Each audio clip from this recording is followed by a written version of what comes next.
ଆଜିର ଦିନ ଆରମ୍ଭ ହେଉଛି ପଖାଳ ସହ ଗୁପଚୁପ୍। କ'ଣ ଟିକେ ସକ୍ ହେଇଗଲେ କି? ଟିକେ ପେସେନ୍ସ ରଖନ୍ତୁ, ଆଗକୁ ଦେଖିଲେ ଜାଣିବେନି। ଘରର କାମ ସାରି ଦେଇକି ମୁଁ ଚାଲି ଆସିଲି। ଟିକେ କ୍ରିମ୍ ଲଗେଇକି ମୋର ଡେଲିକା ଏଇତ ସିନ୍ଦୁର ଲଗେଇ ଦେଇକି ଚାଲିଲି କ'ଣ କରିବା ପାଇଁ? ପଖାଳ ଖାଇବା ପାଇଁ। ପଖାଳ ନ ଖାଇଲେ କ'ଣ ମୋ ଦିନ ଆରମ୍ଭ ହେବ? ଏଥିରେ ବସିଛି ଆଳୁ ବସାଇ ଦେଇକି ଆଳୁଟା ଟାଇମ୍ ନେବ। ତାରି ଭିତରେ ଶାଗଟାକୁ ମୁଁ ବାଛି ପକାଇଲି। ମାଆ ସେପଟେ ଗାଧୋଇ ଆସିକି ଠାକୁର ପୂଜା କରୁଛନ୍ତି। ମୁଁ କହିଲି ଠିକ୍ ଅଛି, ମୁଁ ତାରି ଭିତରେ ଶାଗଟା ବନେଇଦେବି ଆଉ। କି ଶାଗ ଜାଣିପାରୁଛନ୍ତି? ସୁନସୁନିଆ ଶାଗ। ତାପରେ ସୁନସୁନିଆ ଶାଗକୁ ନେଇକି ଧୋଇକି କାଟିକି ବାଟିକି ଯାହା ବି କରିକି ନେଇ ଆସିଲି ତାକୁ ଶାଗ ଖରଡ଼ିବା ପାଇଁ। ଶାଗ ଖରଡ଼ି ଦେଲି ଭଲସେ। ମୁଁ କରିନାହିଁ, ମୋ ମାଆ କରିଛନ୍ତି ଶାଗ ଭଜା। ମୋତେ ବହୁତ ପସନ୍ଦ। ତା ସହିତ ପଖାଳ, ୱାଓ କମ୍ବିନେସନ୍ ପୁରା ୱାଓ।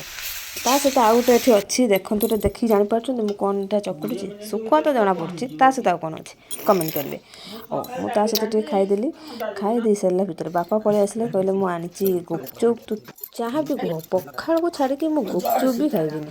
ଆପଣଙ୍କର ଦୁଇଟା ଭିତରୁ କେଉଁଟା ପସନ୍ଦ? ଏଇଟା ହେଉଛି ସସ୍ପେନ୍ସ। ନା, ମୁଁ ଗୁପଚୁପ୍ ଖାଇଲିନି। ମୋର ଗୁପଚୁପ୍ଠୁ ପ୍ରିୟ ମୋର ପଖାଳ। ତ ପଖାଳକୁ ଖାଇଦେଲି। ଖାଇଦେଇକି ଆସିଲି ତହସିଲରେ ଟିକେ କାମ ଥିଲା, କାମ ସାରି ଦେଇକି ଚାଲିଲି। ଫାଇନାଲି ଏବେ ଘରକୁ ଆମେ ଯିବୁ। ଆପଣଙ୍କୁ ମୋ ଭିଡ଼ିଓ କେମିତି ଲାଗୁଛି? ଯଦି ଭଲ ଲାଗୁଛି ତାହେଲେ ଗୋଟେ ଲାଇକ୍, କମେଣ୍ଟ, ତା ସହିତ ସବସ୍କ୍ରାଇବ୍ କରିଦେବେ। ରହୁଛି, ବାଏ।